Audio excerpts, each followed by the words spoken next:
June 1953, the time millions of people had been looking forward to.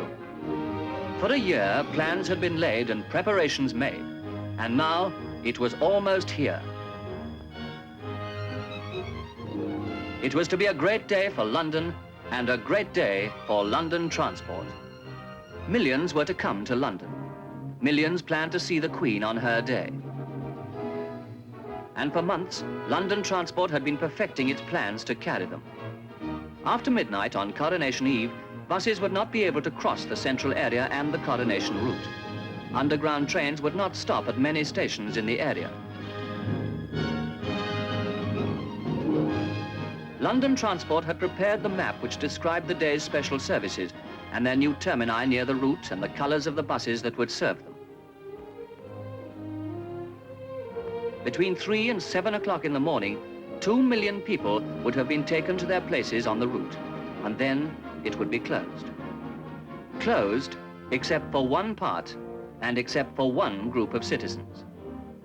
For on Victoria Embankment, from Hungerford Bridge to Westminster, 33,000 children from schools in and around London were to assemble between 6 and 8 in the morning to see the Queen's procession to the Abbey.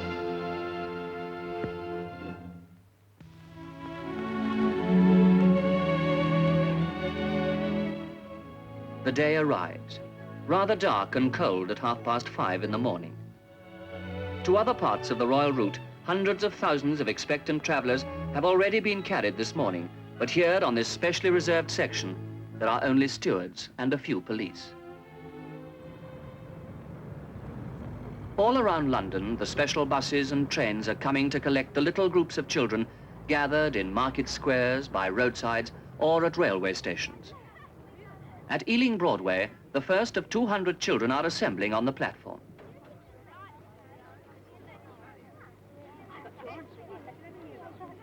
Hope you get a good position on the embankment. You've got my camera. What time did you get up this morning? Oh, about 5 o'clock. Golly, aren't you tired? Have you bought enough ceremonies? You just fill my satchel. I wish we'd start.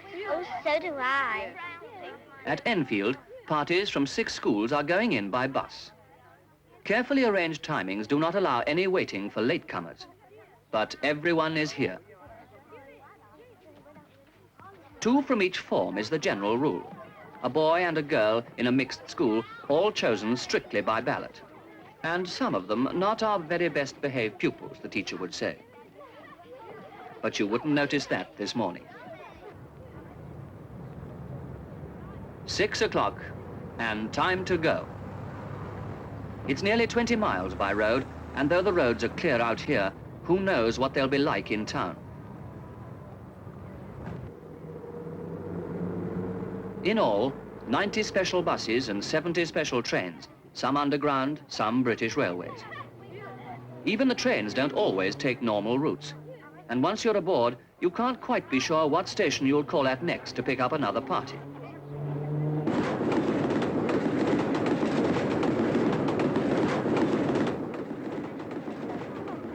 Yes, there wasn't much time for sleep last night, but no one cares.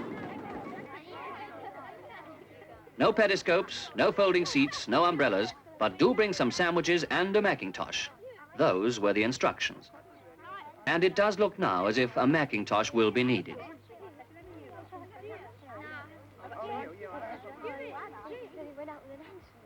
From 1,700 schools in Middlesex, Hertfordshire, Essex, Kent, Surrey and London, the children are excitedly moving in.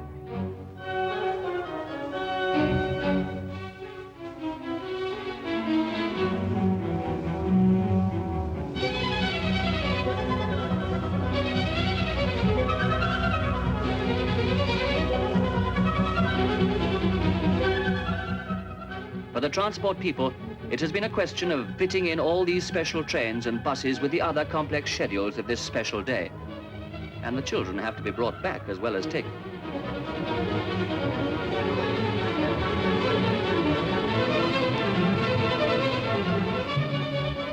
For the London County Council and the teachers, it is a climax to months of planning.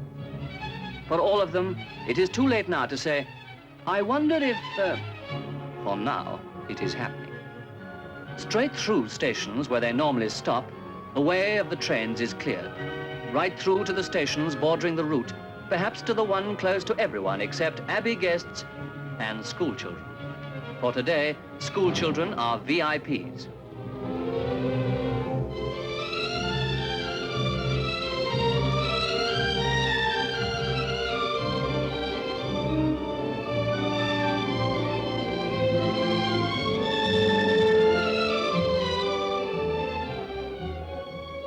The roads haven't been too bad.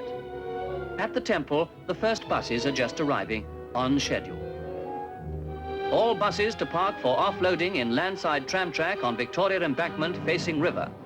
Children offload into riverside tram track, said the working instruction. What it means is that 3,000 children get to this point within half an hour or so, joining the streams from Blackfriars, Waterloo and Charing Cross stations, which, a bit earlier, were conveying their mothers and fathers, aunts and uncles. There's been a slight shower of rain, but it takes more than rain to discourage the British schoolchild.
At 7:45, with the last of the children just arriving, the Marines and Navy march in to line the route.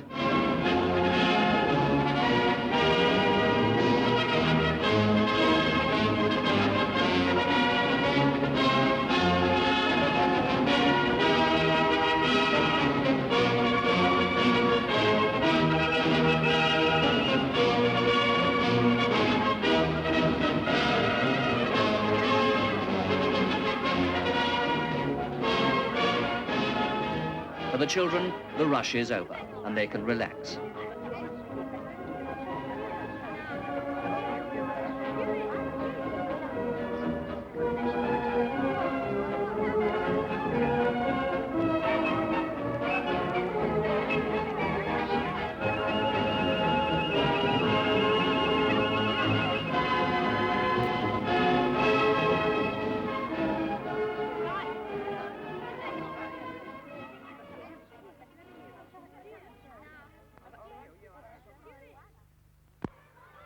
A final inspection of the route, and everything is ready for the opening of the day.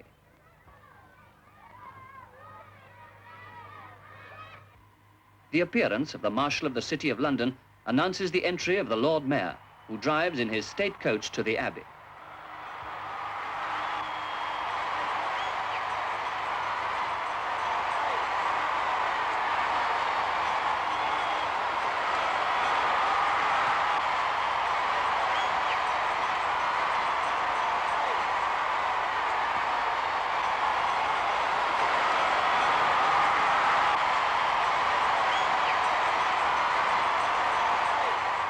The coronation ceremonial has begun.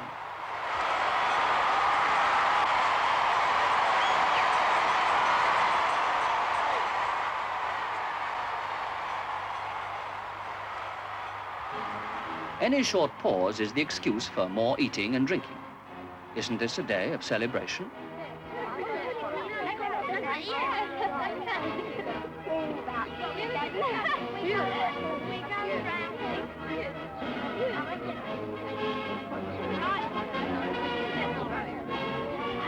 And then comes the first of the processions of overseas rulers, in which is the favourite of all, Queen Salote of Tonga.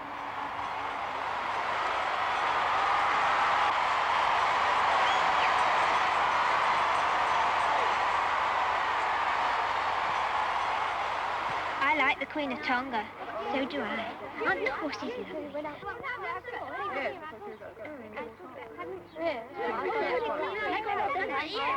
You very hungry yet? Yes, simply starving. I think I'll eat some of my sandwiches now. Oh, I've set on my orange. Have you any comics? Yes, here, here's one. Oh, I've read this. Oh, you would have. Who's coming here? Princess Margaret, I think. Down Northumberland Avenue, preceded by the 1st Division of the Captain's Escort of the Household Cavalry, comes the coach carrying the Queen Mother and Princess Margaret.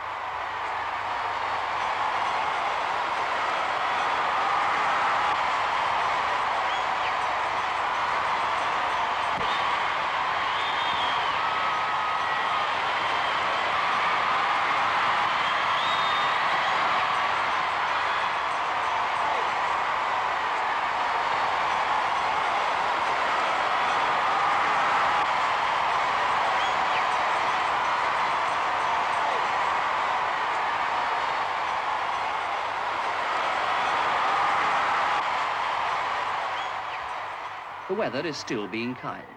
The Macintoshes are only being sat on. Even those children the teachers weren't so sure about are deeply impressed with the spirit of the day. And now, the moment all have been waiting is nearly here. As if to mark the occasion, the sun starts to break through the clouds. 1,000 guardsmen are marching down the route.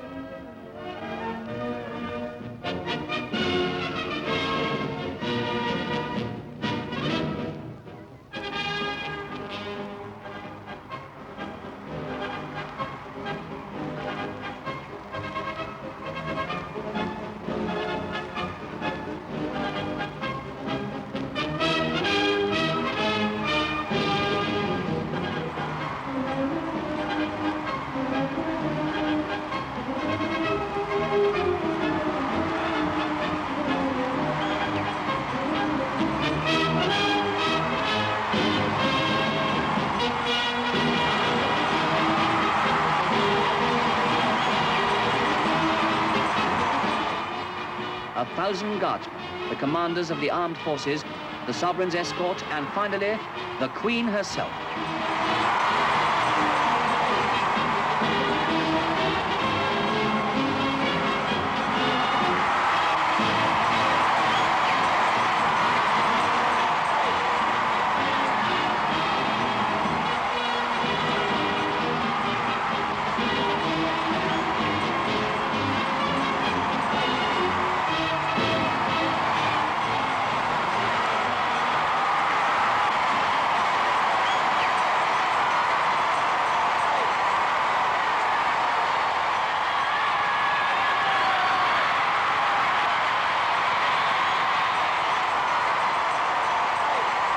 The Queen passes down the embankment to her crowning, deeply touched, we are told later, by the fervour and loyalty of the cheering, which was not excelled during the remainder of the day by even the most ardent of her grown-up subjects.